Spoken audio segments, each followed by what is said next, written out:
Muraho neza bavandimwe, ni Isaac Theophile. Iyi ni episode y'ubuzima bwanjye hano muri Amerika. Iyo ugeze muri iki gihugu hari ibintu byinshi bihita bihinduka. Buri munsi uhura n'ibintu bimwe bikakunezeza, ibindi bikagutera intimba. Nageze muri Amerika ntekereza ko byose bizagenda neza, ko ubuzima bugiye kuba bworoshye, ariko siko byagenze.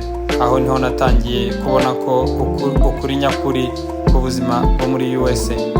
Namenye uburyo bugora gushaka akazi, uburyo ubuzima buhenze, n'uburyo abantu bimwe na bimwe batakwifuriza ibyiza. Ariko nizera ko kugira umutima wihangana no kudacika intege ari byo buryo bwonyine bwo kubaho hano.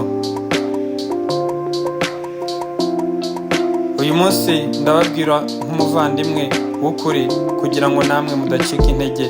Niba uri hanze cyangwa uri mu rugo, menya uko ubuzima bwo muri Amerika burimo byinshi abantu mutajya mubona ku mafoto, ariko none urashaka iyo ugiye urugendo rwiza wizera ko kandi ukaguma ku nzozi zawe. Murakoze kugira ngo mukomeze gukurikira African American True Life Story. Episode ya 3 irimo kuza vuba.